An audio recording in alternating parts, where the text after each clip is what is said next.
Up all day and all night, pushing all the buttons up to something till it's alright. He looking at it from all sides and angles. Got a stripes on his body like he played for the Bengals. Thank you guys for joining us live in the First Star Logistics studio for another episode of State of the Jungle, Cincinnati's only interactive live in studio show strictly about the Cincinnati Bengals. I'm your host, Malik Wright, joined by my co-host. We got my main man, Evan, got my main man, Logan. Boys, this is a huge week. Bengals take on the Ratbirds. I'm kidding. The Baltimore Ravens inside Paycor Stadium and the Super Wild Card weekend. I'm pumped up. I'm excited. I'm jazzed up. We have a lot to talk about. Before we do, make sure you guys give this video a like. Subscribe to our YouTube channel. Yes, subscribe to our YouTube channel because we have shows every single day that are live, whether it's a betting show, the right bet, whether it's the sit down with Malik Wright on Mondays. We're constantly bringing you content. We appreciate all the support that you guys give us. So leave this video a like, subscribe to our YouTube channel. Let's get into it. Bengals take on the Ravens this upcoming Sunday night in Paycor Stadium. The NFL didn't do us wrong. I really thought they were going to give us a Saturday 1 p.m. game. Boys, they didn't. I'm pretty pumped up about it. Who dey. Appreciate all of you. Appreciate all of you in the comment section. Appreciate all of you following along with us. Let's start with that game, though.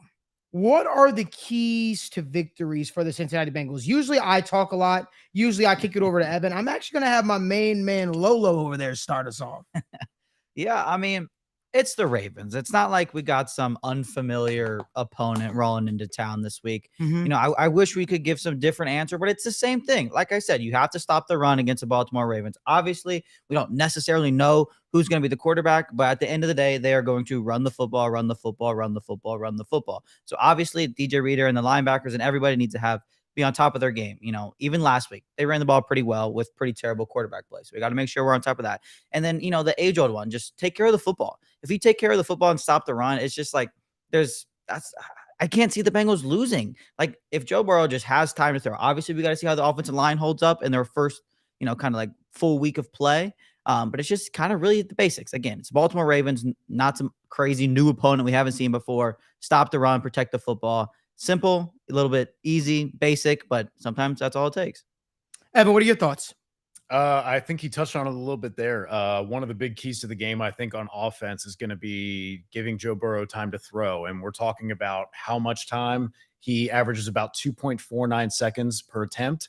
So you're talking about if that offensive line, Max Sharping doesn't have to be great, right? Hakeem Adeniji doesn't have to be great.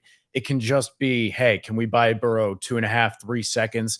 And we also need to remember how much that quarterbacks can control their sack rates too, with being able to throw the ball away, being able to evade that pressure, knowing when to cut bait. We see that with Burrow really controlling his sack rate, dropping it from almost 30% down to almost 14%. Say it again. From almost 30% in the first half of the season down to almost 14%. Shout out to Jake Lisco and the crew over at Locked On Bengals for that tidbit.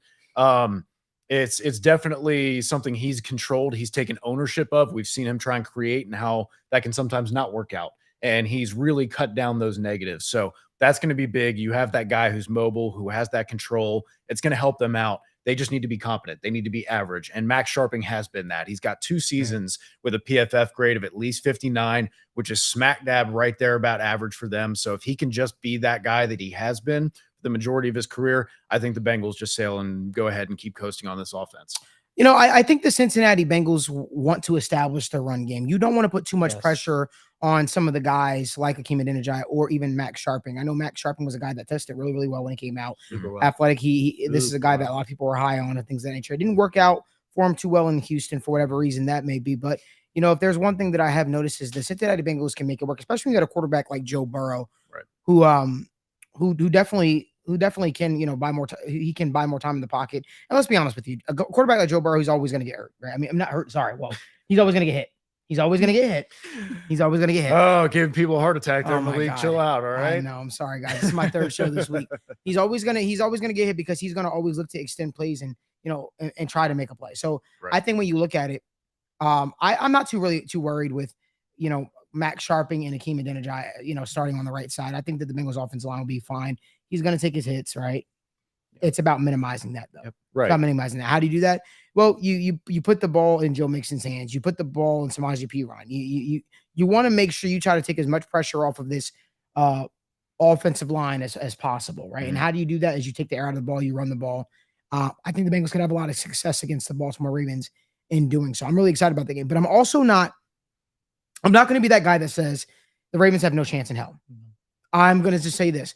No team knows you better than divisional opponents. Yep. Right. The AFC North is rowdy. It's tough football. The one thing about Joe Burrow, though, is Joe Burrow thrives in big moments like this. Joe Burrow is a big-time player in moments like this. That's the type of player that he is. So when I look at it, I say, I saw how he performed with the Bills. I saw he performed all throughout the playoffs, right? And the moment got bigger, he started performing at an extremely high level. And Joe Burrow, I would say, is outside of last week, which was an outlier, I think he's playing some of the best football he's ever played right now.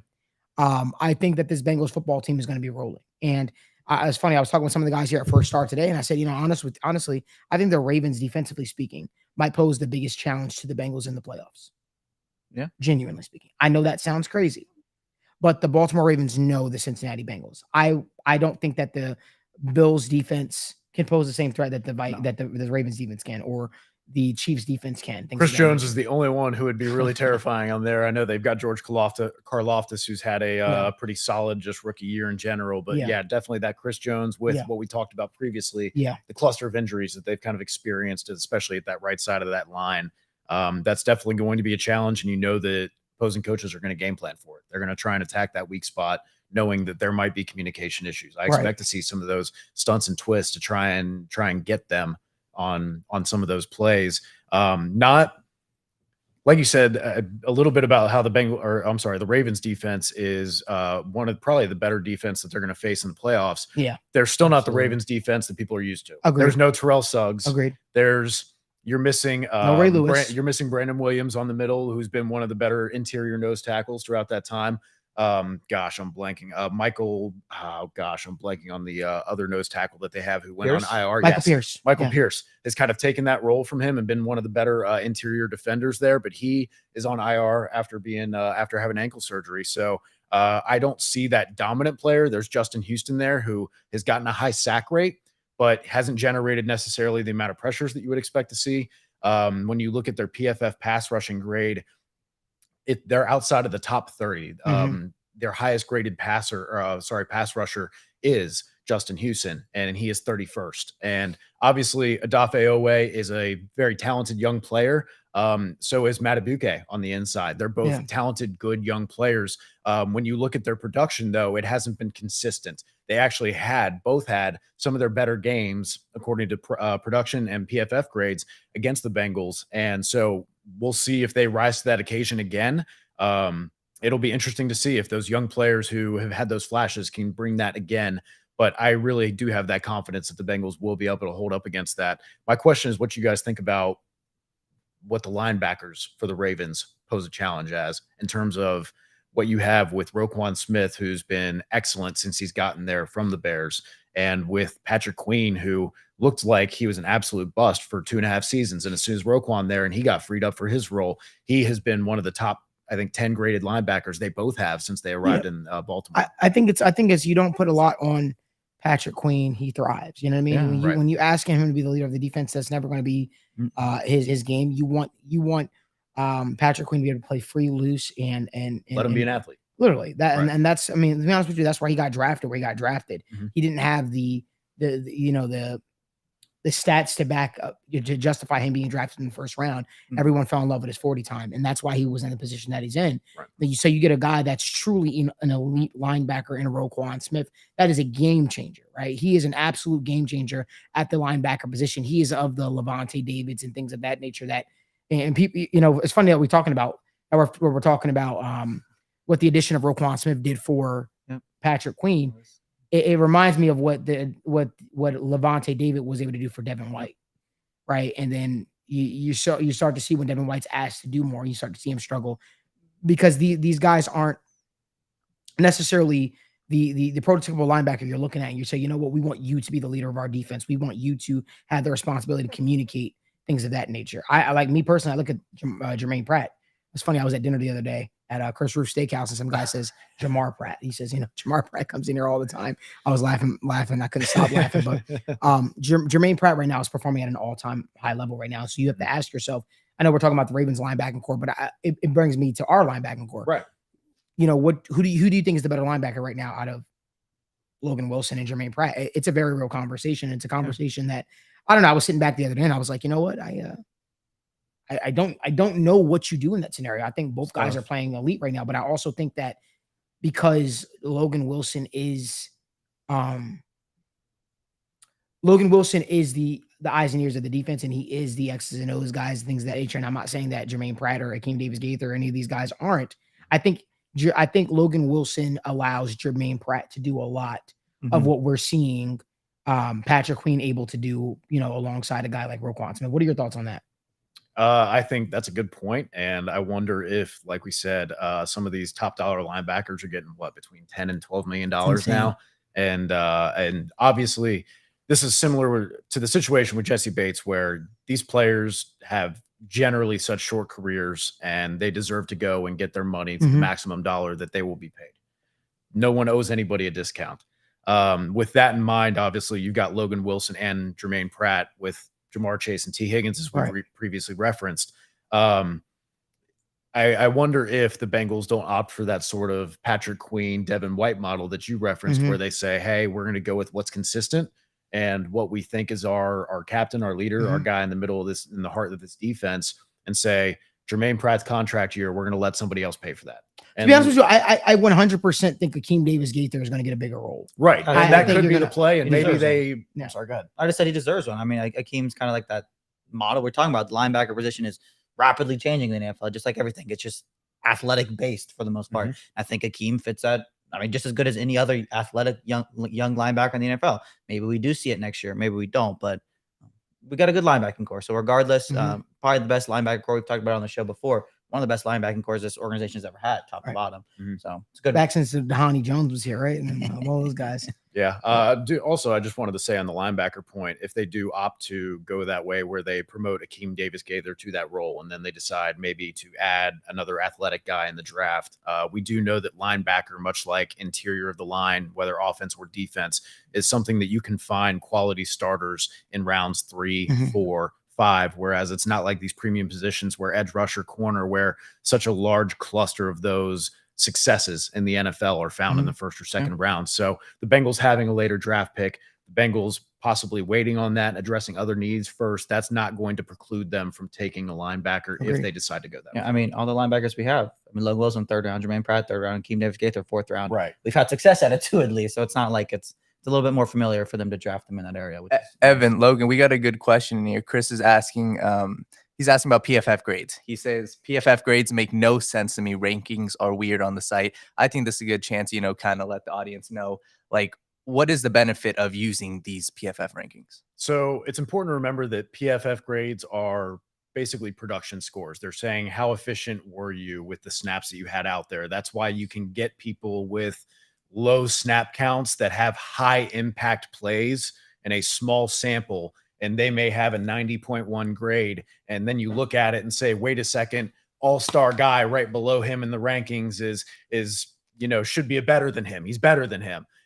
It's grading production. It's not grading based off of talent. It's not taking into account, he played that game at 50% because of his ankle. Right. There's a lot of things that go into it in that regard. There's also a lot of things that go into it besides just this play was 1 tick, this play is 2 ticks, so it equals 3 ticks. That's not exactly how it works. For example, quarterback play. If you do a 400-yard game, that's impressive. You do a 400-yard game 5 times in a row, that's very impressive. So the way PFF grades sometimes work is if you get 5 games in a row of 75, you could have an 80 overall total grade because you're showing that consistency, and there in itself is value. So there's other things that go into it, but a lot of times when you see those weird things, like we sometimes see with other stats, like EPA per play, Jimmy Garoppolo is one of the top 5 quarterbacks in EPA per play. Does this mean he's a top 5 quarterback? No, this just means that he's very efficient with his dropbacks out there that we know you need that context. And that's the same with any tool, with anything. So if we're talking about traditional scouting metrics, you know, you wouldn't look at 40 time and scoff at it and say it's completely useless now because this guy because John Ross ran a quick 40 and he was a bust. So fast guys don't matter anymore. No, you obviously include things like height, weight, tape. So PFF grades, any type of analytic is not supposed to be an end all be all. It's not supposed to be a ranking. It's supposed to be a way of kind of quantifying the production in a given per snap basis. So it helps in those ways, and also to kind of qualify what kind of impact they have in those snaps as well. Damn. That was golden. Again, this is why Evan McPhillips is on the show. If you guys haven't noticed, he's on the show much more often now. Evan, should we tell the people? I got a lot of thoughts on my mind, Well, Evan's going to be joining us on the show more often because Evan's going to be one of our co-hosts now on the show. So I'm pretty pumped up and jacked up about that. Again, he's one of the smartest football minds I know, and he's a guy that I love talking ball with. But guys, let's get to the keys to victory, right? I want to keep it there.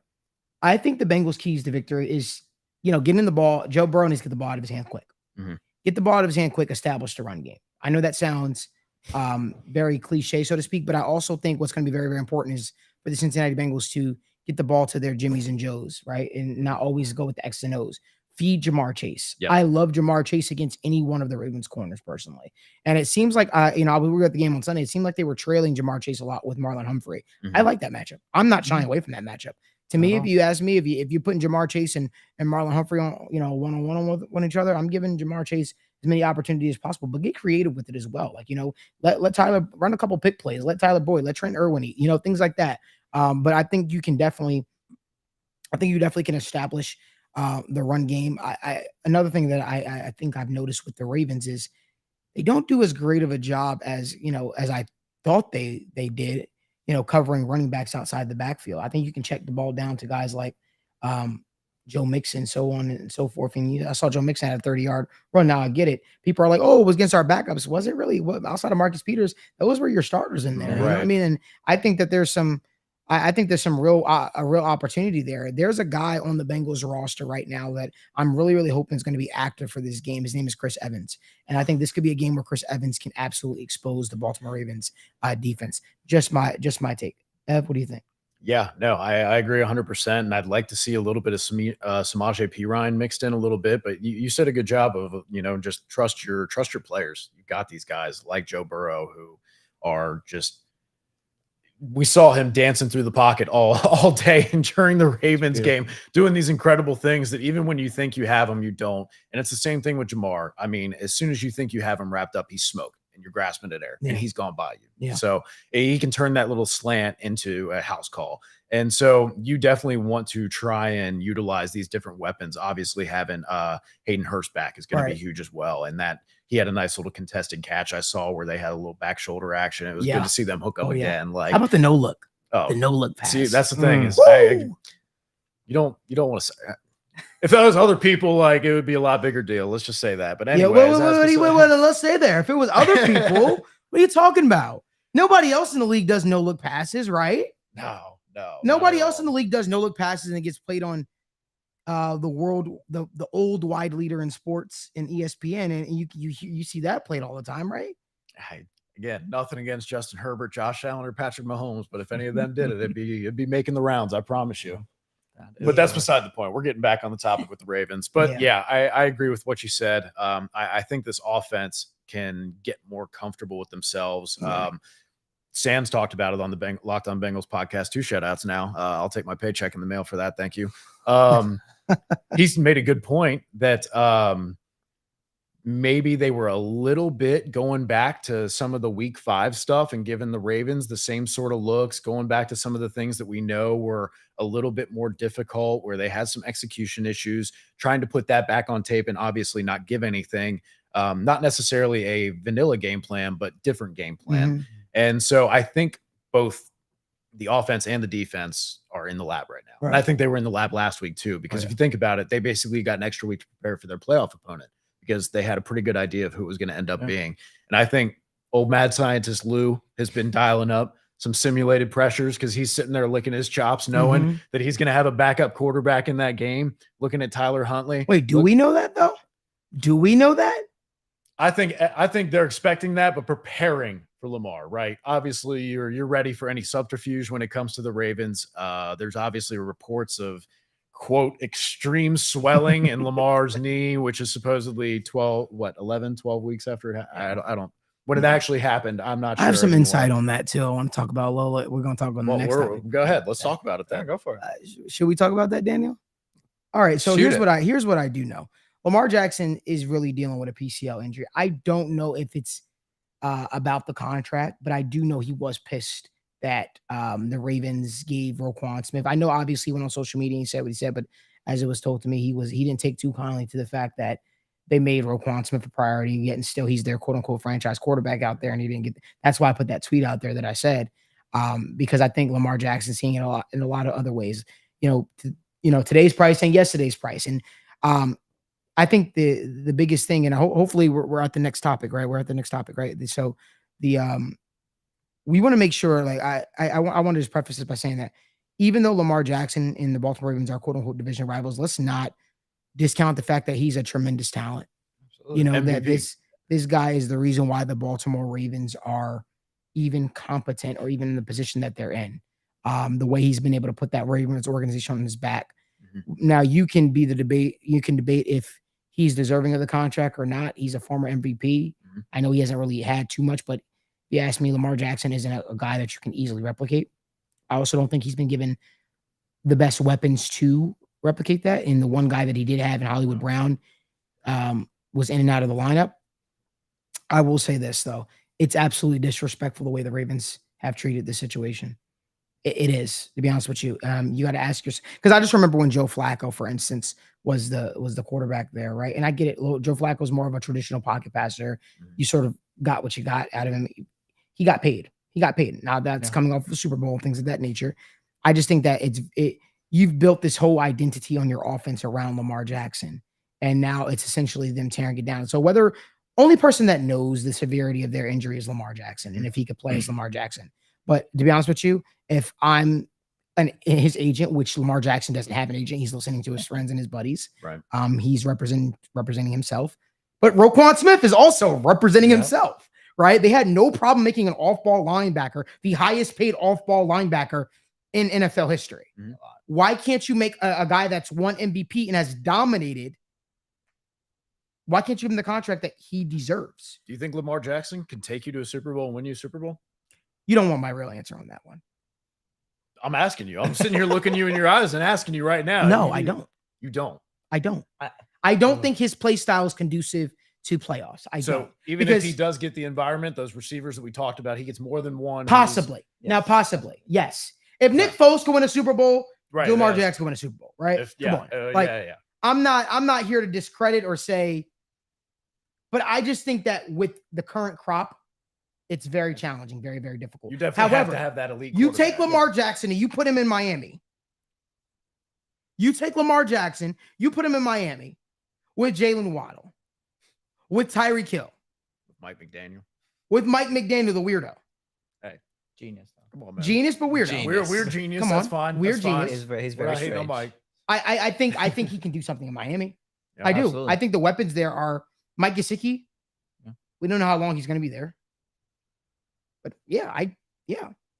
So different environment, possibly, but it'd have to be the right situation. Yeah, somebody said Miami needs a quarterback with an arm. Chris, I don't know if that's a shot at Lamar or what, but Lamar has an arm. I was going to say Lamar. I've seen Lamar cork a couple. Yeah, it was definitely a two-a-dis. Okay. It was 1,000. Okay. I was about to say Lamar got an arm. Yeah. But no, 100%. I think Lamar Jackson, if you surround him with the right weapons, he can win. 100%. Yeah, I just don't know. It's just hard for that to happen to Baltimore at this point. I think because you just paid Roquan, their cap's already not the best, and if you give Lamar all this money too, you're pretty much at a point where he said, does he though? Yes, he does. He definitely does. He does. I promise you, he does. He does. But just back to the whole Lamar thing, just in Baltimore, it's so hard. If they're going to give him this massive contract, Roquan has this massive contract. There's some other big contracts. It's going to be hard to really get him those weapons in there unless you're drafting them year after year and hitting on your draft picks, not just drafting them. I think Lamar is definitely capable of winning a Super Bowl. I just don't know how likely that's going to be in Baltimore.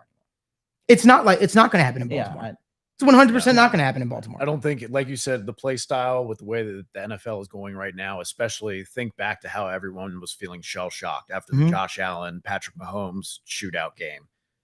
everyone was like, if you don't have one of these top 5 guys, what are you going to do Right. when you get into this game? And I just don't know if a diverse run game with an okay enough passing game and a good defense is going to be enough to push you over the top when it comes to playing against those teams. When you play great defense and Pat Mahomes says, and Josh Allen just say, hey, what if I just threw over the top of your help? Like, wouldn't that be something? And then they do it. And it's like, man, like, then you have to go and move the ball in the last couple minutes and you got to pass the ball. And are you going to be able to do that? I think you're right that I think that he can be that guy. I think in his best years, he is a top 5, top 3 quarterback, depending on the landscape. And I think if you have that guy, you pay him. Mm-hmm. And figure the rest out, because if you're going to the draft, you're just trying to find that kind of guy. Mm-hmm. That's all you're trying to do is find a quarterback that you think is a top 5 quarterback that could be elite in the right couple of years and get you where you need to go. That isn't going to drag you down. That doesn't make you, when he drops back to pass, like you're not freaking out. You know, you're like, you feel confident, like Bengals fans do with Joe Burrow and the 2-minute drill, saying, I know he's got this. Mm-hmm. And so if you feel like you've got a quarterback that you can really win with and that can take you the distance, then I don't see why they're playing these games about paying him, especially when we know these TV deals are going to get worked out again in the next couple of years. Oh yeah. This cap is about to boom. Yeah. What are you worried about paying this money with all these void years and ways that you can move stuff and manipulate the cap? Why is it a big deal? It makes you wonder, do they think that his play style is conducive to long-term success? It makes you wonder that. That's what I was wondering, like with the fact that like just say Lamar does get up and go, are they going to stick with that style of quarterback? No. Or are they going to go back to their old school? Because like that's what I don't think they would either. But it's just kind of weird, like because all their backups are the same. You know, like I know it's a style of offense they're in, but it'd just be interesting to kind of see how that all plays out if he leaves. Right. I mean, maybe you look at a guy like Derek Carr. Yeah. You look at you try to add a veteran. You try to add a veteran to. I would love that. Let me just say that right now. I would love Derek Carr on the Ravens selfishly for some. I'm looking right in the camera. I would love that. I hope Eric DeCosta and all those guys in Baltimore. I hope they feel real nice about warm fuzzy feelings about Derek Carr. Warm fuzzy feelings about Derek Carr in a Ravens uniform. Maybe you can sell them on like, hey, I can bring my buddy Devontae Adams. He's unhappy over there. He'll come over here. Ain't no way. Ain't no way. They're giving him Mark Andrews and that's it, right? Yeah. That's going to be that. He's going to have to win with Devin Duvernay at wide receiver. But no, Ravens definitely go after Derek Carr. I think he can be the answer at quarterback for you. I love that. I love that idea. Oh my God. I think that this I think this whole Lamar Jackson situation is very weird, very, very interesting to see how it all plays out. Mm-hmm. I see the pros and cons of franchise tagging him. I think that if you franchise tagging him, I think you have to probably trade him. Yeah. I don't think Lamar is playing on those. Yeah, I don't think he would either. Oh man, and then you lose all type of leverage. Like if they were going to trade him, I mean, tagging him's tough. I really think, and that's the biggest part of this whole Lamar Jackson situation is that when, like you said earlier, it's like they've been disrespectful, right? They kind of poisoned the well to where this relationship has clearly soured. Lamar's gone to social media multiple times to air his grievances out. God, yeah. It's clear that he's got a lot of distaste for how they've handled this situation. And if you have this, like we said, you need those quarterbacks. And if you're not going to pay him and you knew that, and you didn't have any intention of paying him to the contract you knew he was going to want and wasn't going to sign for less, and you failed to try and recoup any assets for him, you're about to let a potential top 5 quarterback asset walk away. Like how many draft picks could you get from some of these teams that are in quarterback purgatory? How much would the Lions give up for Lamar Jackson right now? Yeah. How much would Miami give up of their future right now to get him? I mean, there are these situations where he would be happy to be in. You could have gotten all you could for getting around, getting a rebuild, getting the quarterback you wanted, getting cheaper. But instead, you kind of chose this route where he's about to walk and you'll get the famous comp pick. Right. Or trade Tua for Lamar with some extra picks. I would love Tua in a Ravens uniform. Right, Daniel? Well, we got some people saying Ravens should trade for Zach Wilson. I think they're joking by saying that. I don't.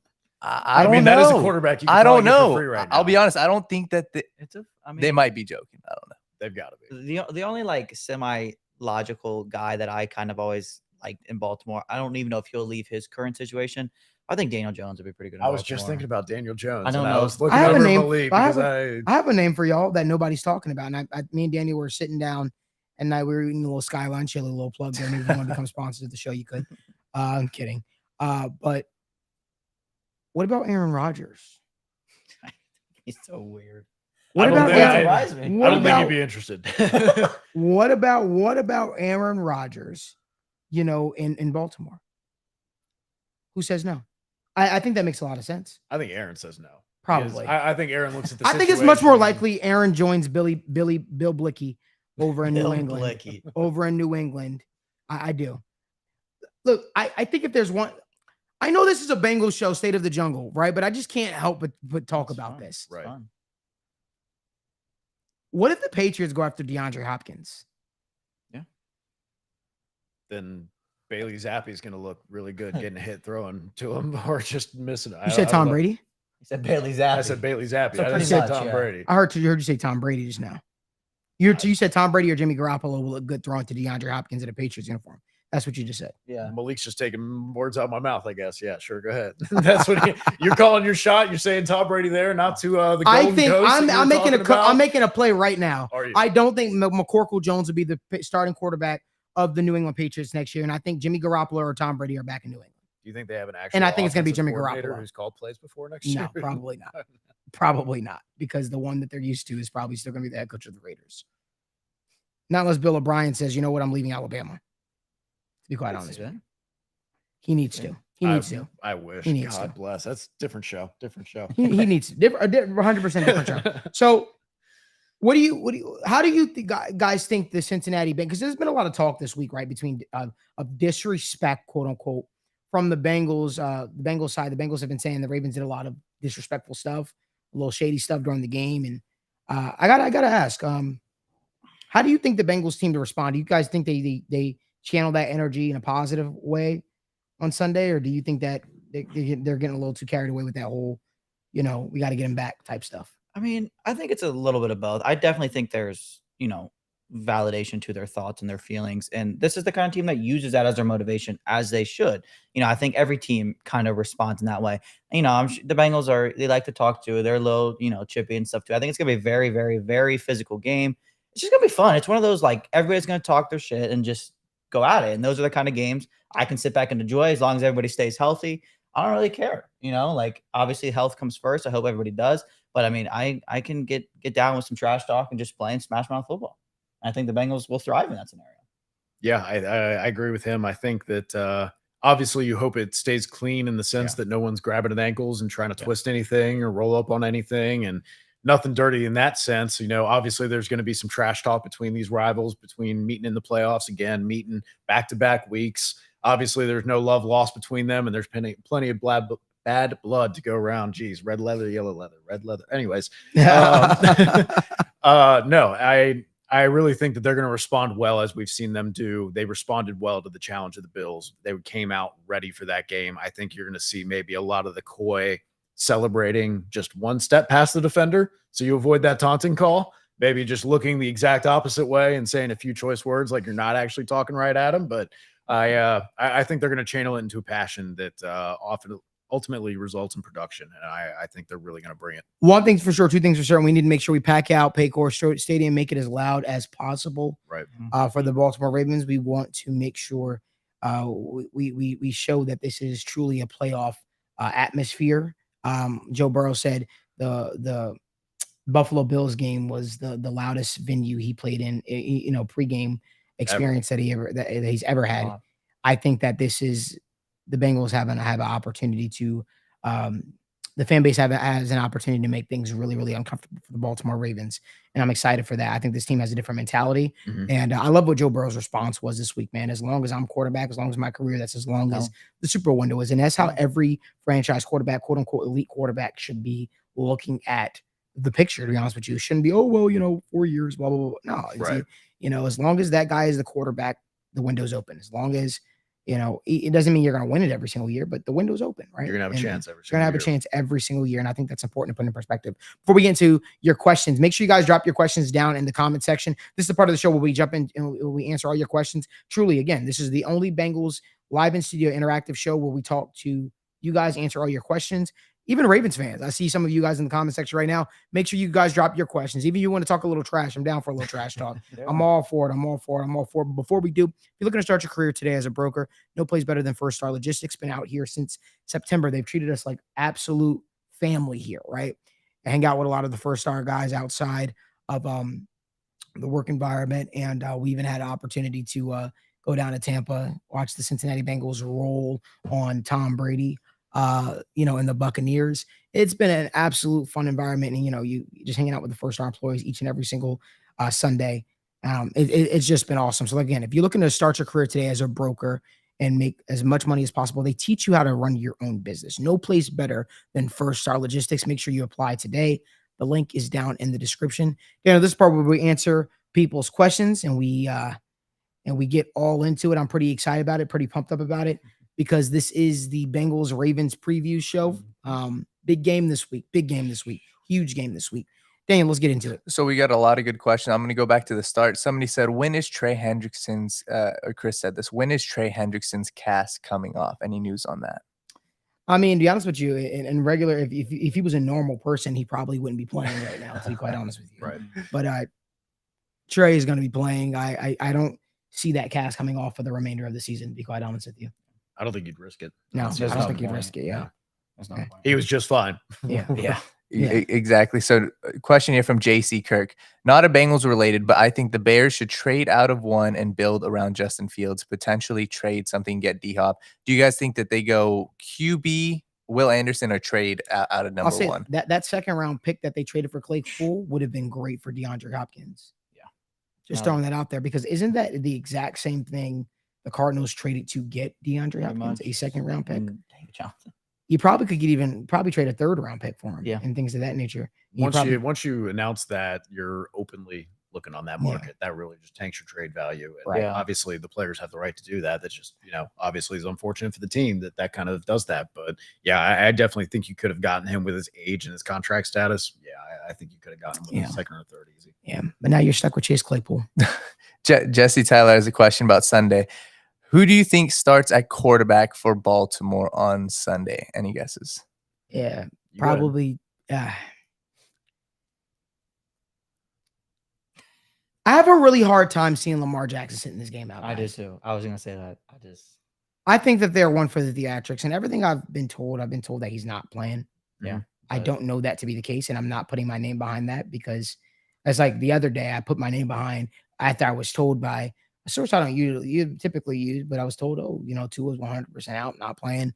That burned me. That Tua is out. I was told he was playing. He's not. So I'm not going to put that. I want to play the Ravens at their best, but you have to ask yourself, does Lamar Jackson starting, does that mean the Ravens are playing at their best? That's the thing too. I think they have to figure out how like 70% of Lamar Jackson, is he better than 100% Tyler Huntley or whatever it is? Like they got to find that. And I find it hard to believe it. That's not the case. But again, then it comes into Lamar if he wants to play, if the organization wants to risk it. There's a lot of factors. I know it's a playoff game. We want to beat Lamar Jackson. I mean, I would rather beat Lamar Jackson than anybody, but I don't know. It's a weird situation. I was told this 2 weeks ago, and I told Logan and Daniel this. There are some people in the Baltimore Ravens organization that believe Lamar Jackson played his last snap for the Ravens. Mm-hmm. And they would be utterly shocked if he actually did come back in the playoffs. I think if he was, let's not say purposely sitting and blaming it on the injury. Let's say he was being conscientious of his potential for re-injury and didn't want to risk that, right? And didn't see it as a valuable investment of his time for him. I don't know how he could just come back for the playoff run now, because he's still at that same risk. So I think it ends up being Huntley, but I don't have the same insight as you do. Let's see how tomorrow goes. But you asked if Lamar plays, are they at their best? Well, remember Joe Burrow right after the appendectomy. He was throwing, but he looked a little rusty that week one game. If you look at how Deshaun Watson looked after he had not been playing he was throwing. He was doing stuff. He wasn't just sitting on his butt for a year and a half. Like, he was out there working out. So people were talking Lamar Jackson, like, yeah, it's a knee injury. He's still throwing. Like, he would be rusty. This is, again, I want to see how tomorrow plays out. Mm-hmm. I know he has not practiced literally in 5 weeks. Literally has not practiced at all. I'm going to say Tyler Huntley starts, but again, it would not shock me one bit if Lamar miraculously says, you know what, I'm going to go to the facility, I'm going to throw around, blah, blah, blah. He wants to practice. So like at the end of the day, I think Tyler Huntley is going to be the starter. But again, I'm holding out. I'm cautiously saying that I want to see what happens tomorrow. Again, we want smoke with everybody. So no matter if Lamar playing, if Anthony, what's his name? Anthony Brown playing, doesn't matter if Joe Flacco playing. He had a passer rating of absolute zero when he was under pressure. What Thugger said, we want all the smoke. We want all the smoke, man. So like, bring them on. Just to add to Evan's point real quick. If he comes back and plays, he would have one practice and it's a knee injury. Lamar relies so much on his leg. PCL at that too. So like him, what would that be at 60%? So regardless, I think it's the Ravens are in for a tough game. Travis has a question about the defensive line. With how well Joseph Ossai has played, does he get a decent number of reps or will Trey get the lion's share of snaps? I mean, they're going to keep rotating Ossai in, man. And I like what they've been doing with Ossai lately.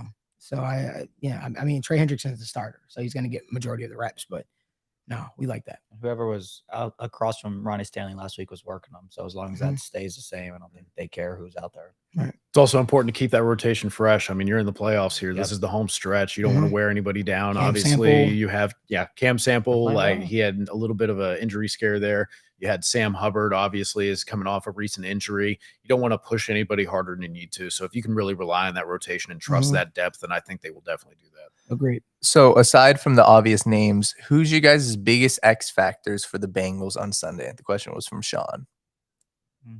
This is going to sound really, really cliche, but I'm going to go with Joe Burrow. Joe Burrow's the X factor, using his legs. I don't want to see him, doing, spinning 6 times in a play and just for a 7 or 8 yard gain, whatever it was. But I think Joe Burrow is the X factor. If Joe Burrow can't play how he played in this type of game on Sunday, he just can't. So, yeah. Right. I think I'm going to skirt the question just a little bit and say the running back rotation. Yeah. Because obviously you trust Joe Burrow and Jamar Chase to be on their game. If T. Higgins is 100%, then obviously you trust him to do what he's got to do. And Tyler Boyd has been Mr. Consistent for the last couple seasons.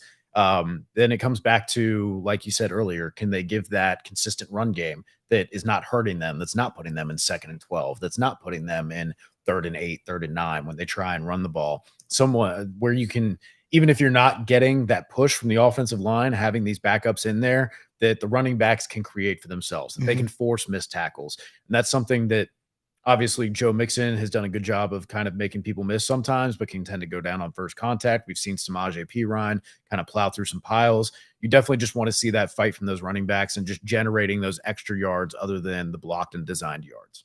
To kind of give a little bit of a different kind of answer, going to go to the other side of the ball. I think Logan Wilson, we kind of talked about the importance. You're just picking him because his name is Logan. We can talk about Jermaine Pratt too. He had a hell of a wild card weekend last year. Just, the linebackers in this game are going to be extremely important. Just we kind of talked about it. The knowing what's coming, being able to kind of read the offense and just get everybody in the right spot is going to be very important this week. They're going to run the ball. They're going to run the ball a lot and very well. You got to limit it as much as you can, and it starts with them and DJ Reader, obviously, but that's an obvious one. So Andrea is switching this over to the offensive line. She says, how bad will losing Alex Kappa hurt the offensive line? I mean, Alex Kappa's playing like one of the best guards in the National Football League right now. I mean, it's undoubtedly a loss. You know what I mean? You just hope that you have to ask yourself, is Max Sharping, and I'm going to pose this question to Evan, do you think Max Sharping is an upgrade from, let's say, I don't know, a Quentin Spain or someone we had starting at right guard, maybe a Jackson Carman? Especially if you start putting Michael Jordan and Jackson Carman in, especially with some of those train wreck games that they had in there. I mean, hey, good for him, man. Glad to see he's doing all right and bouncing back. Obviously, you wish nothing but success for them, but obviously it didn't work out well here. We talked about it a little bit earlier. You're going to have that drop off for sure.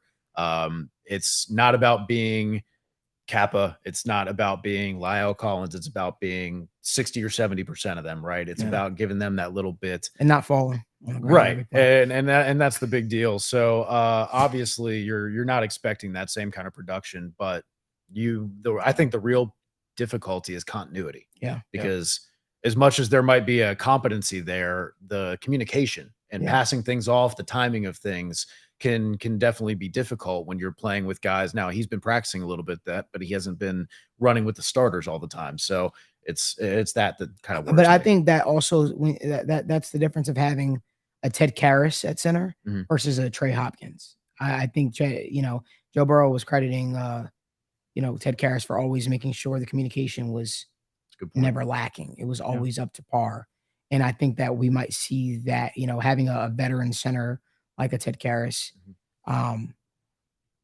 I think that I definitely think that the left side of the offensive line will be fine Mhm. up to Needed to center.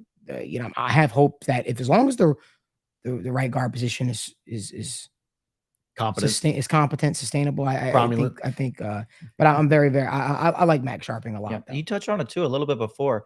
Not a lot of people know, but Max Sharping is probably immediately the best athlete on the offensive line.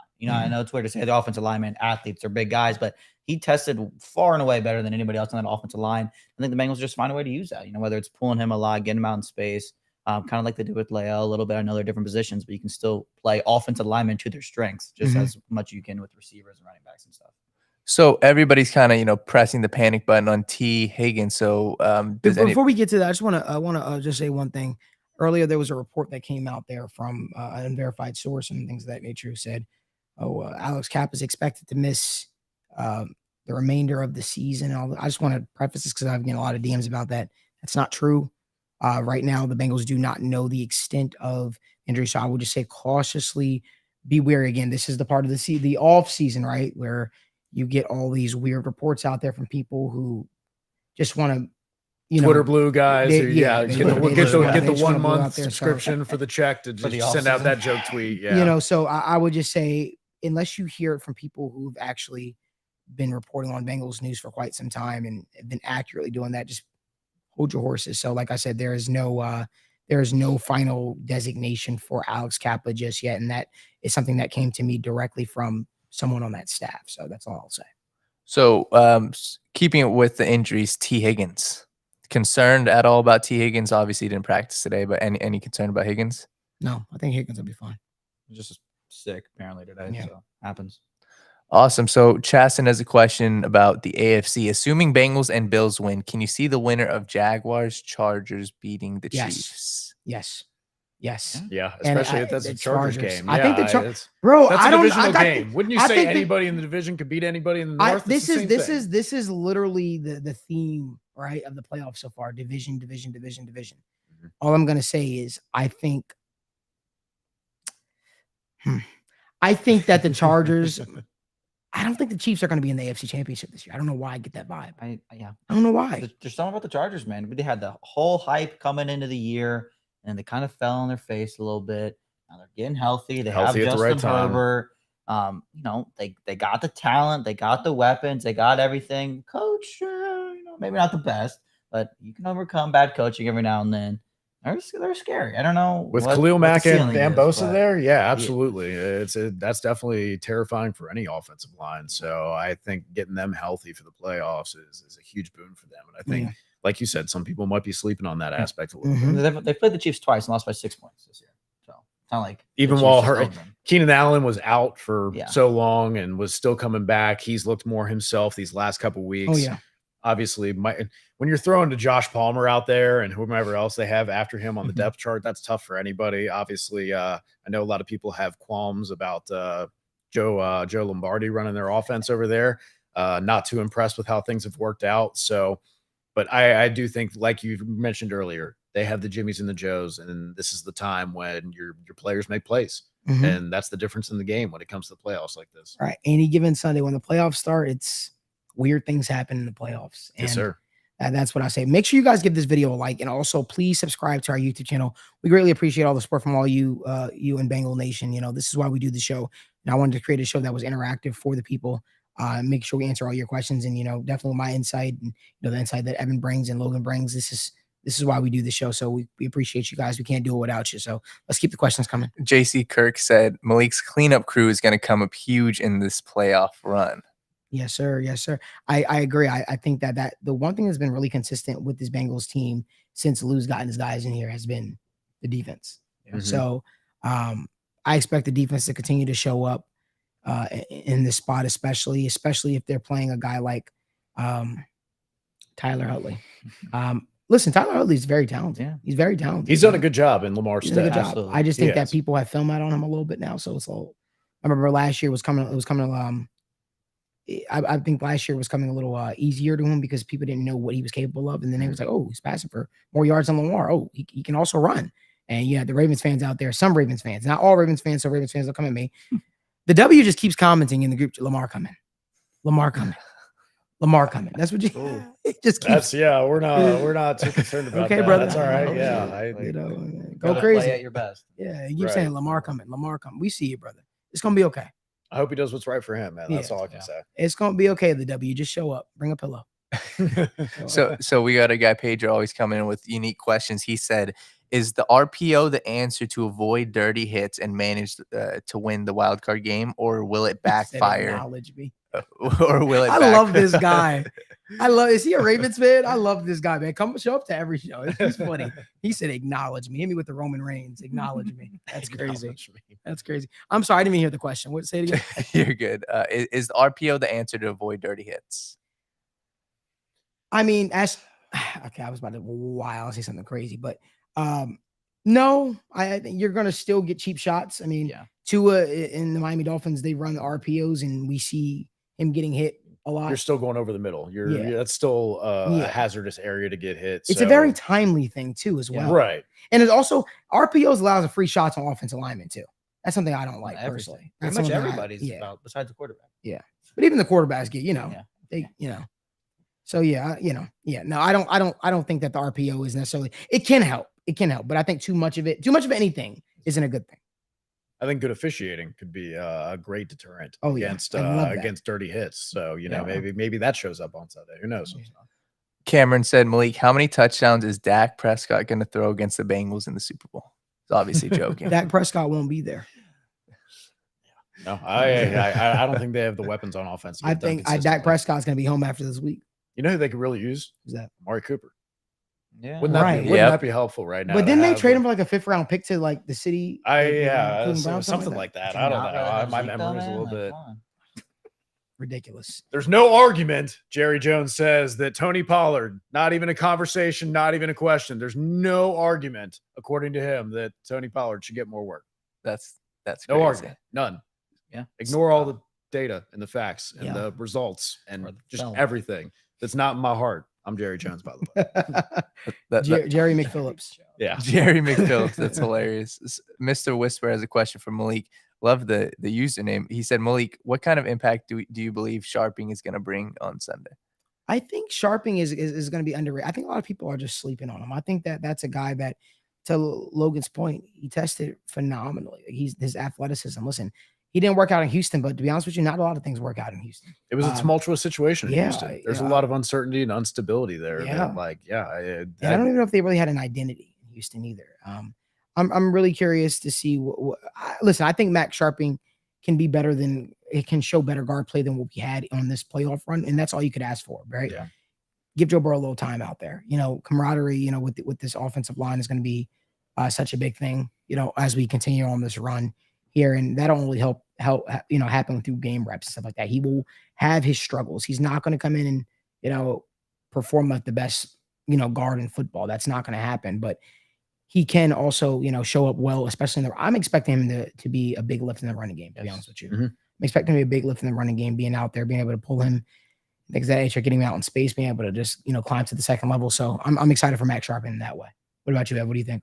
No, I think you hit the nail on the head there. And I think the important point that you made is we talked earlier about consistency. So the more time he gets, playing time, practice time with these starters, it's only going to make him and everyone else feel more comfortable, which I think you only get better play out of him that way. I agree. So Sean has honestly one of the most unique questions I've ever heard. I want you guys to put on your head coaching caps really quickly. He said, if the game came down to one play on offense, which one are you taking? 4th and goal from the 5 or a 45-yard field goal? Or are we down by 2, 3? Like, does a field goal tie Well, the game, win the game? let's play the. I guess the The game scenario that- is 4th and 5 for a touchdown, Yeah. or would you rather kick a long field goal for Yeah. and and win? Either way for the win. We got Evan McPherson. I think Evan McPherson, and I told Daniel, it's funny, I looked at Daniel a week ago and I said, Evan McPherson's about to go on a run where you're not going to see him miss anything, because he's that type of guy that when his number is called, he's going to show up, and he's going to show up in a big way. And we saw it in the playoffs every single time. He's clutch. He's been clutch his entire career, even dating back to college. I'm okay with Evan McPherson because, you know, you're not going to be able to score a touchdown each and every single drive. Is playoff football is the best of the best. Yeah, I like Money McPherson, Money Mac. Yeah. That's who I like. No, as much as I'm usually in analytics and go for it on fourth and whatever guy, I also keep in mind that the red zone is the most compact part of the field, and that's going to be really hard to score from. And I definitely would like my odds with Money Mac back there and just you know, letting it rip and taking the chance on him, because they did that with Kansas City and it worked out great. Absolutely. So give me Money Mac to answer your question.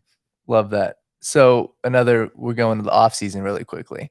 Kenny said, do you think the Bengals lose a coordinator this offseason, or do they lose them next year? They're losing at least one this year, right? I mean, it has to be. I don't know. I guess it depends how many head coaching gigs. The rumblings that I'm hearing, the Bengals coordinators don't seem to be at a focal point right now. Crazy to me, bro. We're 100% losing a coordinator next offseason. I can show you that. Yeah, it's common. Right? We're losing one. We're going to lose one next offseason.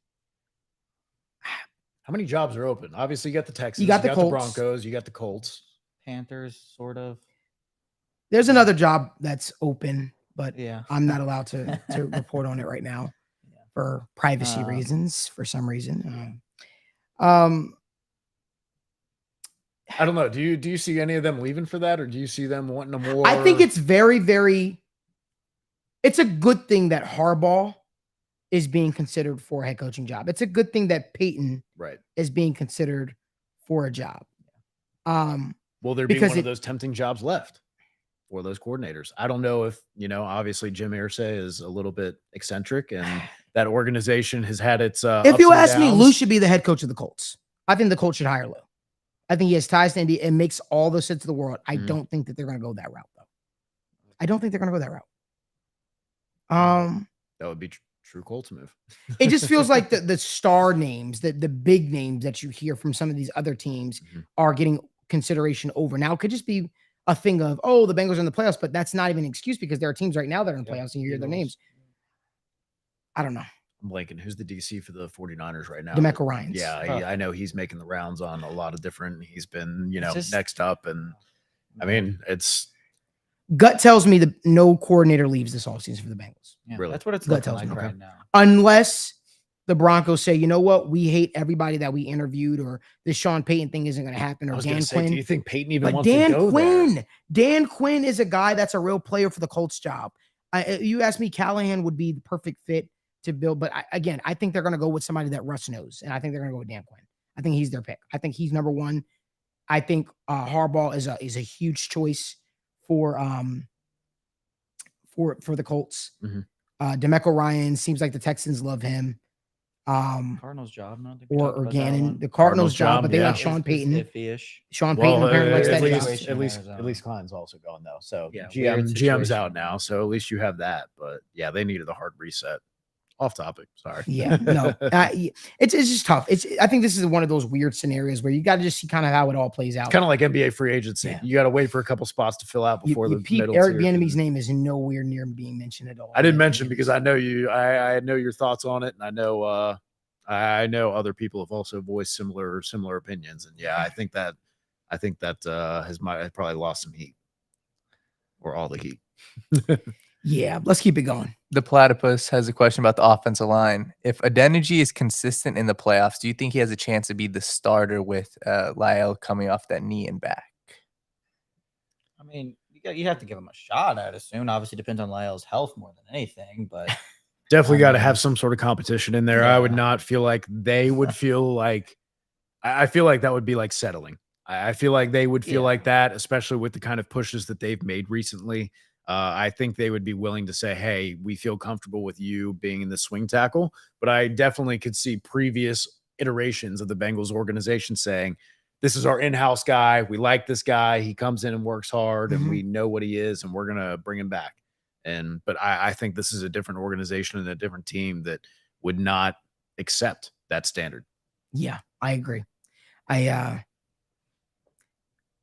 think as long as Lyle Collins comes back healthy and he wants to continue to play football because he is getting up there, Right. I think it's his job to lose, to be quite honest with you. I agree. Hakeem Adeniji would have to rip it from the jaws of defeat, if you will. Yeah, if he steals a job from Lyell, it's probably a good thing. Yeah, no, he must. I don't know. We'll wait for the PED test at that point, man. That'd be. Yeah. Tyler Baker said, Malik, do you think we should try some formation with both P. Ryan and Mixon out there at the same time? Oh yeah, absolutely. People have been calling for that because it's too predictable when you have Samaje Perine. You know he's the better pass blocker out of him and Mixon. It's too predictable when you have them out there. I'll tell you one even better. I'd like to see Joe Mixon line up more at receiver. Throw Jamar Chase in the backfield, a lot like kind of like a Deebo Samuel type of role, Deebo Samuel package type of role. Let him run out of the, run out of the backfield as a receiver. I'm not a fan of him getting carries, but because I'm not a fan of our number one wide receiver just getting hit aimlessly. But definitely, have Jamar Chase line up in the backfield, run out on a little zig or something like that. I definitely think there's things you could do to get creative. Jamar Chase and Samaje Perine lined up in the backfield together on each side and put Jamar Chase on the outside. Not Jamar Chase, Joe Mixon on the outside. A lot like how he was used at OU in a lot of ways. Yeah. Joe Mixon still has that ability. And I think that was one of the biggest gripes that I had for quite some time. He has this receiving ability that I feel like people haven't seen until Zac Taylor came aboard. It's definitely underutilized because there were people who were saying he was a better receiver coming out than Christian McCaffrey was. I mean, that was not a hot take. That was a take a lot of people had. I mean, what he was able to do with Baker Mayfield at OU was ridiculous. People forget Joe Mixon also used to return punts. Joe Mixon is a problem. Like when you get him in space, he is so good, even though he's not. We'll talk about that in the offseason about his elusive rating and how he's not maybe forcing the most tackles missed of, he's not an Alvin Kamara type. We know he's not that guy, but what he is really good at is forcing mixed speed. And as soon as you think you have him lined up, he'll kick it into another gear or hit a change up on you. And that's his way of making a miss. So putting him in space, like you said, as a receiver is a great way to get him the ability to do that, where it's a lot harder through all the muck of the offensive line for him to necessarily get in that space to operate. Oh, absolutely. I think there's a lot of things the Bengals can do creatively to make this thing tick. Honestly, like right now, the Bengals don't have a traditional fullback, right? On the roster, but there are things you can do. This is where we miss Drew Sample in a lot of ways, his blocking ability and things of that nature, and things I can make life a little easier. Now, I wouldn't recommend Drew Sample blocking tackles like that was an issue earlier in the season. Right. But he definitely does bring that presence of like a fullback and a guy that could chip on the edge as well to make life a little bit easier. Wilcox kind of do it well these last few weeks too. He's coming along. Wilcox is impressed. He has been. He's been impressed. We talk about it. Just he's kind of that Tyler Croft guy. He was our long snapper. Like, he was our long snapper. Now he's still in blocks, just doing his job. Whatever the hell we have to do, we'll just ask Mitchell Wilcox to do it, and it'll be all right. I'm all for Mitchell Wilcox. Yeah. So we got a question from Chasten. If Zac Taylor wouldn't have been hired as the head coach, who would have been the runner-up, or who would have been the new head coach if it wasn't Zac Taylor? Eric Bieniemy was very high on the Bengals list. Very high on the Bengals list. I don't know what happened in that interview. I know I've been told some things that happened in that interview, and it was the Bengals didn't really leave. Okay, I'm not gonna. I like Eric Bieniemy. I sat down with him, at the combine last year. I'm not gonna do anything that's gonna or say anything that's gonna like ruin that guy's chance of being head coach. Let's just say that he didn't impress as much as one might have thought, especially being the offense coordinator of one of the most high-powered offenses in the National Football League, like the Chiefs. So that being said, Eric Bieniemy was high on the list. It was between him, Zach, and it just didn't happen. He apparently didn't have his I'm tiptoeing the lines right now. The platypus, you're absolutely right. Let's just say Zac Taylor had an idea of what he wanted his staff to look like. Eric Bieniemy did not. Yeah. So we got a good question here asking, sticking with the coordinators. If they go in-house, do they have a plan or a candidate that is able to have sustained success with the Bengals? I think they go in house. I certainly wouldn't Their be passing game coordinator. passing game coordinator. I can't remember his name at the he was moment. he was up in the Cropple Frog or something. So I it's feel- a I weird feel like name. they It's did- a weird name. It's a Yeah. weird I'm not going to try to pronounce it, but he was Brad or something. Yeah, I know they're very high on what he's been yeah, doing, and I know yeah. Brian Callahan's gone out of his way to mention his contributions quite a bit. Yeah, so I think they already have their coordinator in house for offense. I don't know if they have their coordinator in house for defense. Zach Kennedy has a question about Joe Mixon. Mhm. Thoughts about Joe Mixon being cut after this He's year? not getting cut. He'll be here next year. Travis, keeping with the offense or the offseason, is there any chance we re-sign Burrow, Higgins, and Chase long term? Well, I think Malik thinks that's the plan. Oh, That yeah, is 100%. yeah. There's 100%. no other plan. There shouldn't be any other option. Yeah, no, Right. the Bengals are putting them at the focal forefront. They want all of them back, and I'm sure that the moment they're up, Joe Burrow's up for an extension. I would not be shocked if Joe Burrow got an extension this offseason. I don't think the Bengals that's something that they're going to play games with, especially seeing all the turmoil that with everything else, right? going on Like in the we were league with- talking about. Yeah, So you got the guy, pay him, be done with it. it's weird to me that this notion's coming up of this weird time where it's like, oh, the Bengals are not going to pay T. Higgins. I want to just clarify to everybody, because I think everybody saw the last time the Bengals had a competent receiving core like this before Jojo LaFell got here and things of that nature. People look at it and they're like, oh, the Bengals don't pay receivers. The Bengals have always paid wide receivers, and tried to keep their guys. I just want to be clear on this.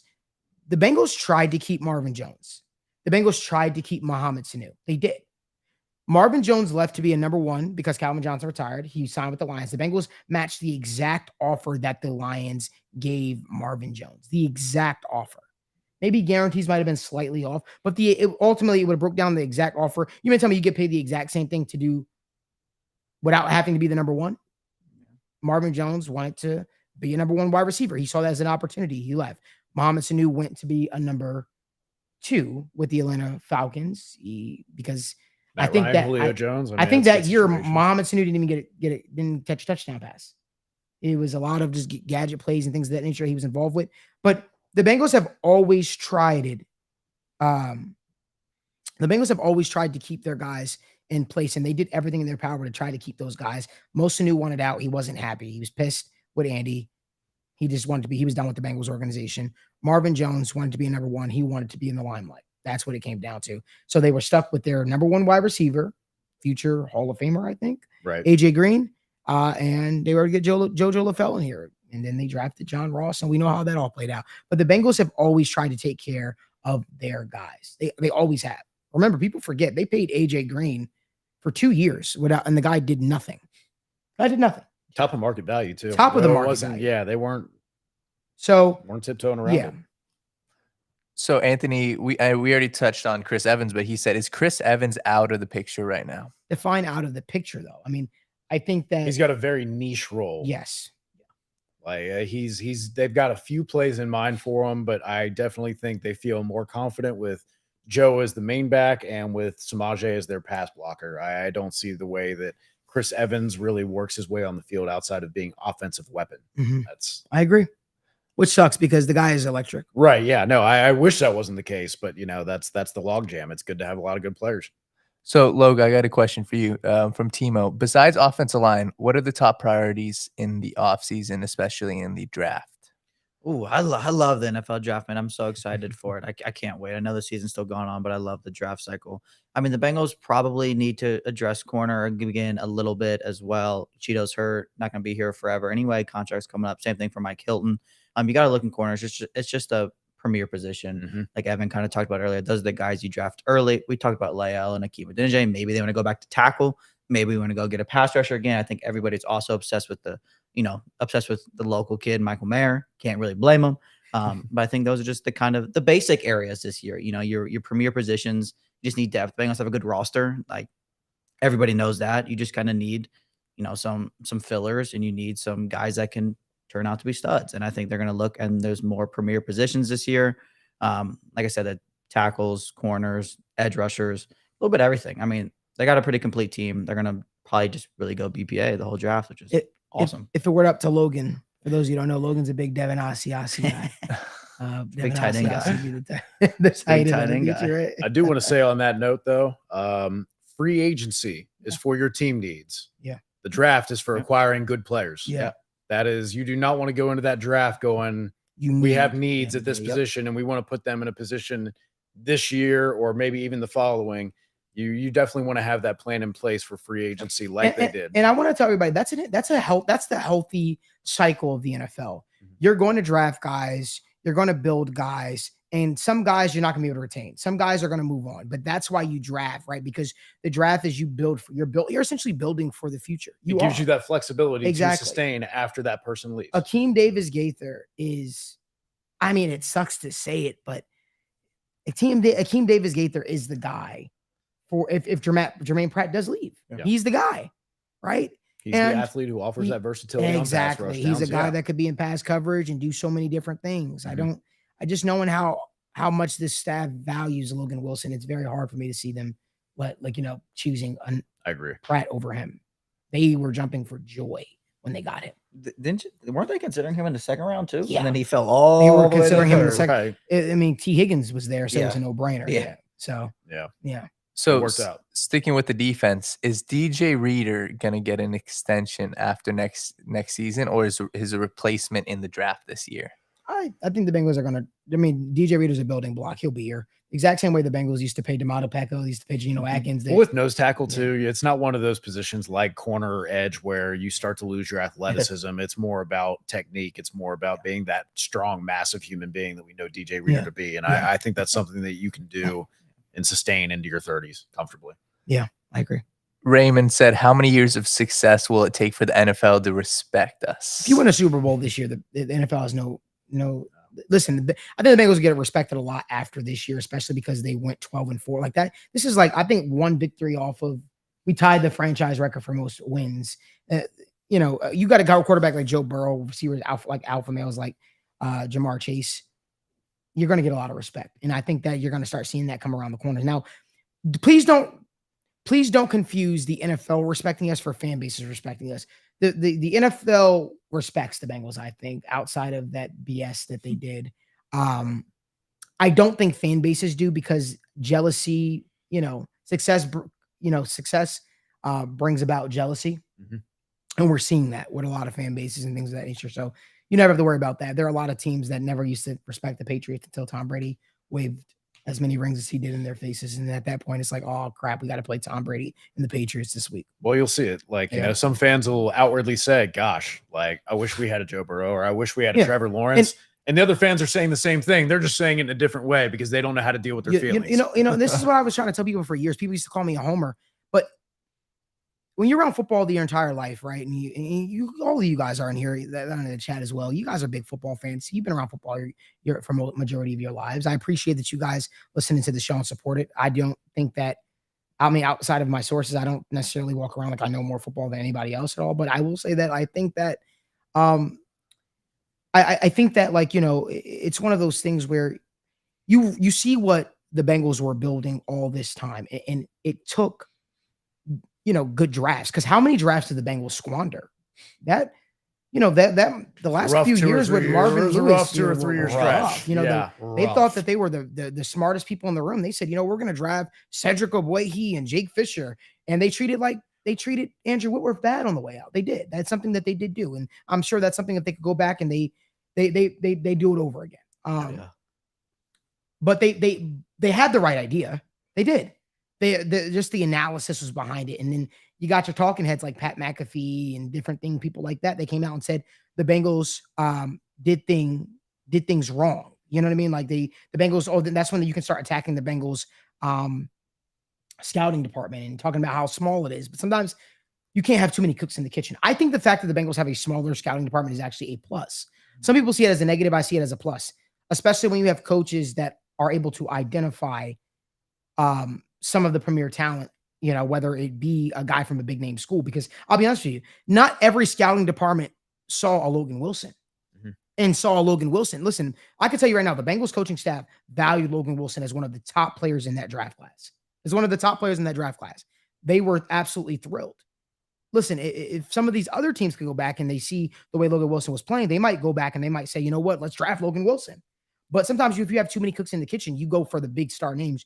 You don't go with the what you just know, right? And trusting your football, your mind. So I really appreciate it. I remember I was watching a guy on YouTube by the name of Strong Opinion Sports, and Daniel had showed me some of his videos. I know Daniel was a fan of him at one point, of some of the work that he did and stuff like that. And I just saw how hard he was on the Bengals, and I had to, without being disrespectful, I had to respectfully disagree because I didn't think the guy knew exactly what he was talking about, because the way he was speaking about the Bengals were almost as if they were an incompetent franchise. And I said, I see what the Bengals were doing right down from the Jermaine Pratt pick, right?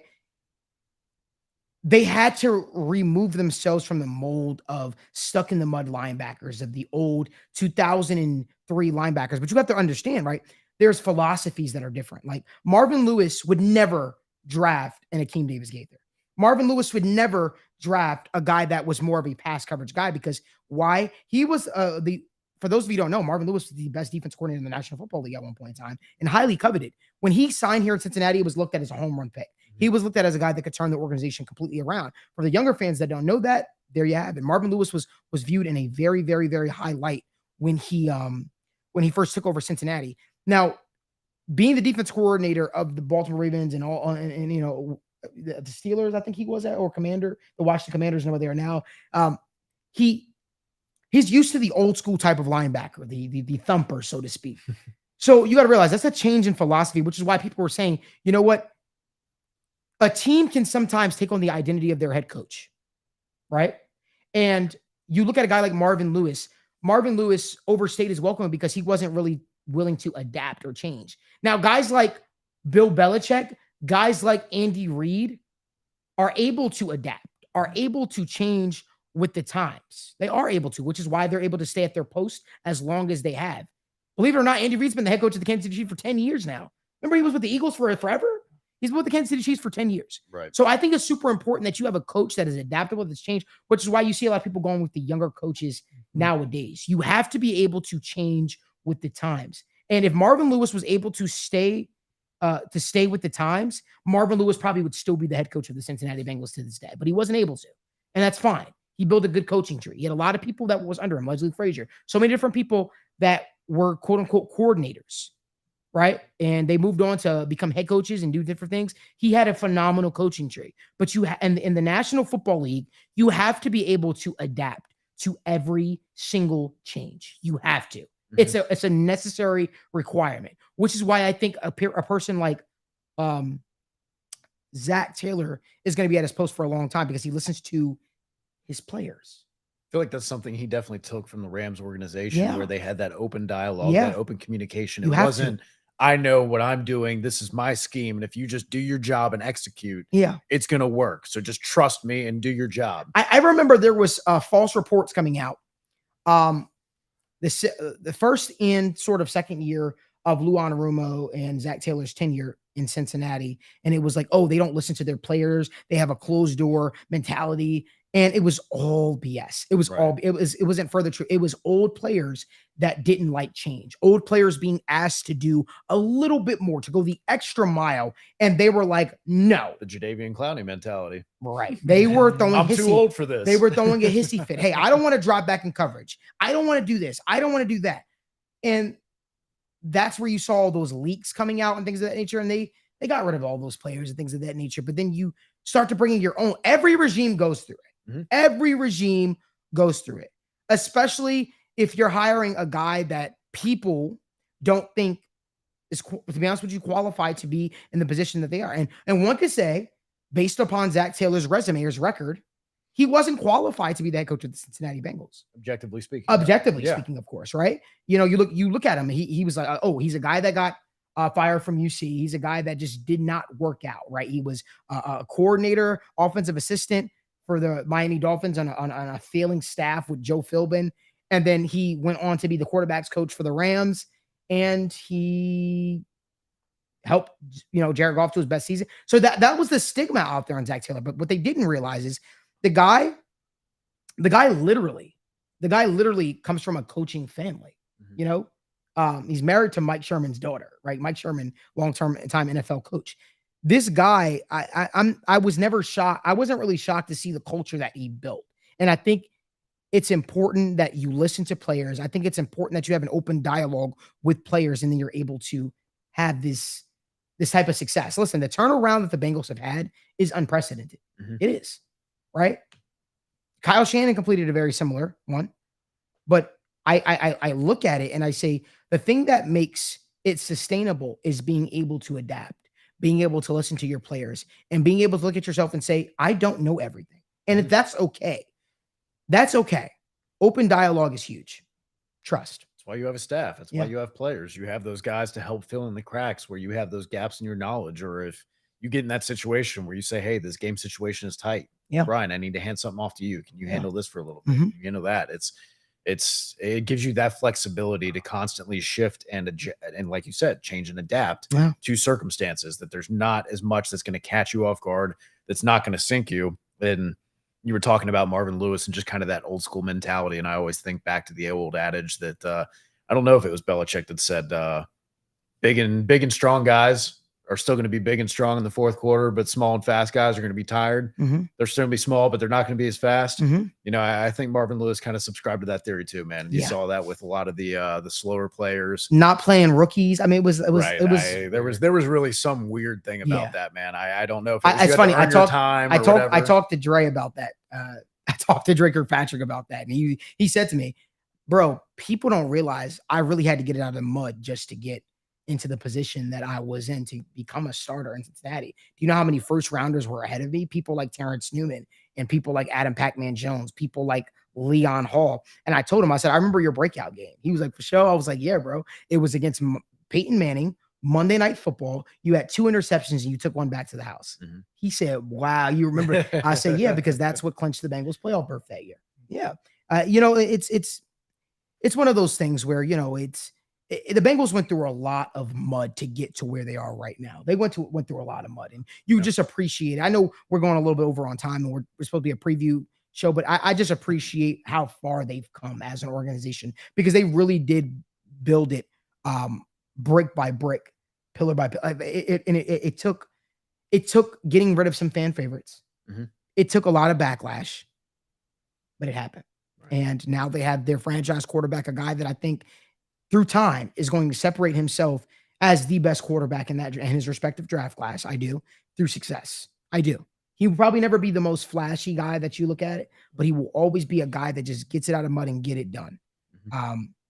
I'm very, very appreciative. Dan, you got any more questions? I know we went on a long tangent there. Yeah, we got a couple more. Sure. Once again, unique questions here. This one's going to make you guys think. So you guys are playing poker with the Bengals organization.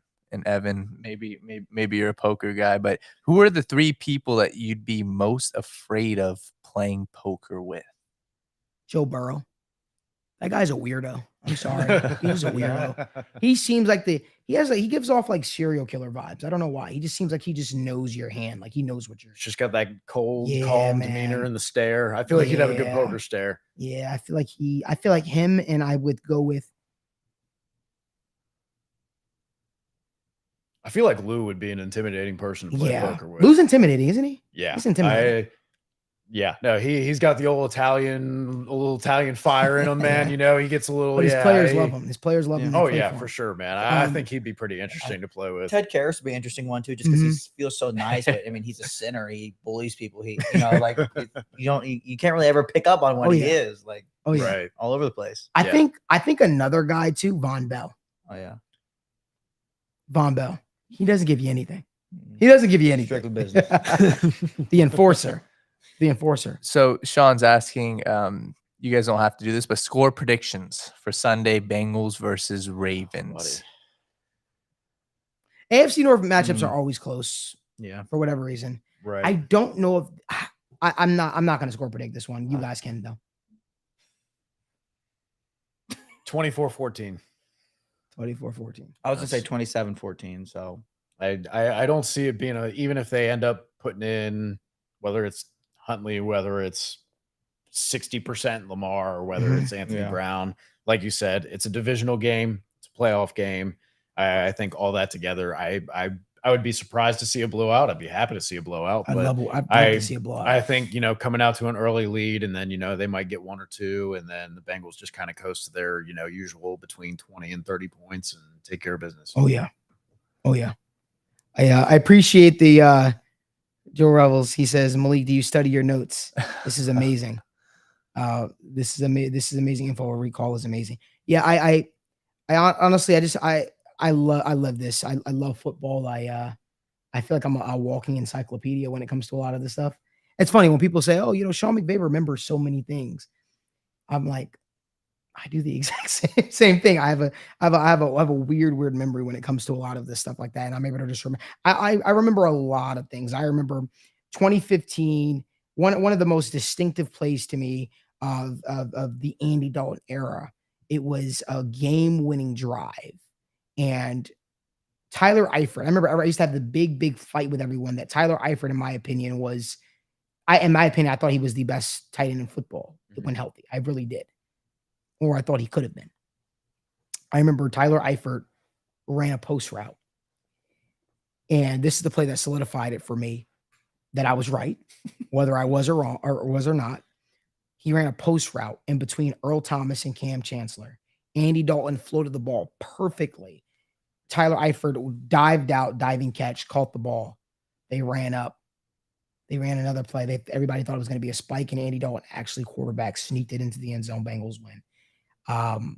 I was like, man, like that. To me, that was one of the most impressive victories in the in the Andy Dalton era. I like the one of the Falcons where Tyler Boyd had like multiple 3rd and 4th down conversions, Yes. man. I remember he had this whip route. Yeah. Oh my God, man. I mean, he was full speed, foot in the ground, sat in the chair, turned around, and I mean, he cooked him. And then AJ Green came down for the game winner. But I really remember that was when I was like, Tyler Boyd, like this man he's money. You know when I knew T. Higgins was a dog? I know we're just recalling football. We can talk football all day, but I want to, do you remember the national championship game, LSU versus Clemson? Trevor Lawrence gives T. Higgins an end around route. T. Higgins takes it to the house, trucks a dude, runs him over into the end. Do you remember that play? You're like, he's a dog. Oh my God. I said that guy's a dog. That's when I was like, okay, he's more than just a 50-50. People kept saying he was a 50-50 contested guy. Then you had all these people saying Denzel Mims was better than T. Higgins. I'm like, what are you guys talking about? Denzel Mims ran 2 routes where I was like, all right, he's good. But T. Higgins, I felt like he was so versatile. He could do so much. And then, he came to the Cincinnati Bengals. The Bengals haven't yet run an end around with him. I think they might have done it once or twice his rookie year. But they haven't really actually done one with this new team, right?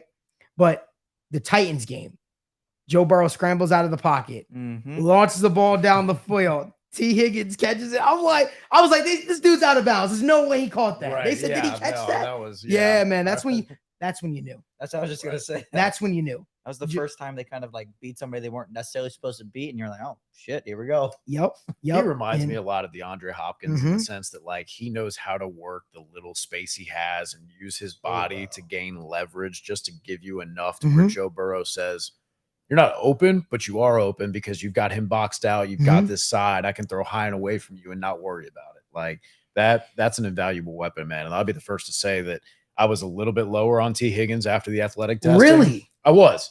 I was just I wasn't on board with like mid first round like hype that he was getting, like late first round. I was like, man, I might look at a couple different ways right now, but I am happy to say I was completely wrong about that, and he has proved me wrong that he has those subtle nuances in his game, that little Hopkins push off, that he's got everything that helps him maximize all the speed and acceleration that he does have, even though it's not Jamar Chase gone in an instant. It's enough for him to find ways to accelerate, decelerate, to make people miss, to just maximize all the tools that he has to be a devastating receiver.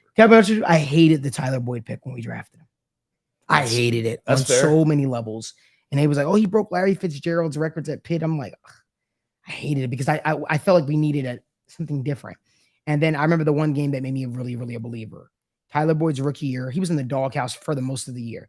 It was against the New England Patriots. Do you remember that game? I don't remember that game, no. Tyler Boyd against the New England Patriots, and Tyler Boyd balled out. I thought you were going to say the Ravens game. That's what I was thinking. That game was a good one, but the Patriots one, I was like, all right, man. All right. I said, okay, Tyler Boyd's a guy. He's a guy at that point in time. I think it was it was the game where Burfict chop block Martellus Bennett. Okay. Behind. Yeah. Actually, funny story. I was actually working at FedEx as a summer job or a night job at that point. And Vontaze Burfict's fine came across my table on the way through there. God. I was like, he's not gonna be able to get this tomorrow. Oh my God. But we could again, this is why I love this crew, man. This is why I love, coming to the First Star Logistics studio, being able to just talk ball with y'all, man. This was fun. This was fun. We could talk football all day. I know we're all chomping at the bit for Sunday's game. Make sure we're loud. Make sure we show up. Make sure you guys give this video a like, subscribe to our YouTube channel. Really appreciate it. Hopefully you guys appreciate us going live and doing these live shows as well. We truly want to be different. We want to be an interactive show, and we want to make sure, we keep you guys in the loop. I see a question down here. Somebody says, Dan, you want to read that to me? The one from Steelers? Yeah. What are your thoughts on Tomlin's winning season streak? As a Steelers fan, I feel like it is overrated. Hasn't won a playoff game since 2016. Steel City, I really do appreciate fans like you, man. I really, really do, because I think you get the big picture. I think in you saying that, I don't want to speak for you, but I feel like you want to you want more for your team, and every fan should want more for their team. And I don't think a regular season award, it's like almost like the Ravens preseason streak. Like it's like, okay, not trying to, discredit at all, but at some point there has to be more than just getting, having a positive season. It has to be more than that. Are we actual contenders? Do we have a real shot at doing something unprecedented? And I agree with you, man. I do think it's a little bit overrated. I think that the Steelers fan base, I think they have their right to want more from their team and want more from Tomlin, especially from that franchise. Yeah. Man. Obviously all fandom out the window, objectively speaking, they have been a storied organization who's been very consistent. And obviously Tomlin has kept that consistency going. I think, like Malik said, that's fair. That's a fair question for you to ask. And I'm sure there's other fans in the Steelers calling you fake fans, or just be happy with what you got, or why are you being so, pessimistic? Like, those are fair questions to ask, man. Those are the tough ones to ask. Those are the same ones about when you got to cut a fan favorite and everyone's completely against it, but you're like, man, they could save $14 million and they really need 3 other players. Like, be confident and be that fan, because you're looking at things from a different perspective. So definitely continue to do that and be that voice of reason. It's tough just because, like, it is at the end of the day, like Malik said, you do want more than that.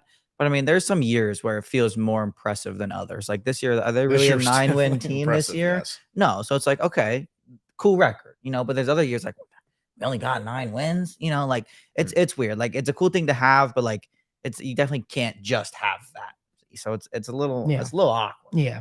It's a weird one, but yeah, I think that's a great question. I like getting questions from other fans too. I really do appreciate that as well. And just so you know, like we're always gonna keep it real with you guys. We are football nerds, I would say, on this show. I do the sit down show. I'm not able to always show that off. More of the opinionated show. Then we have the betting show I do with Daniel, or we're just talking about money and then things of that nature. But this is a real show where I feel like we can really like just talk about ball, and I love it, and I appreciate all the support that you guys give us. Make sure you guys give this video a like, please. Really, really do appreciate it. And subscribe to our YouTube channel. Make sure you give me a follow, give Evan a follow, give Logan a follow, and follow First Star Logistics, because without them, this isn't possible. Love coming into the First Star Logistics studio with these guys and just talking ball.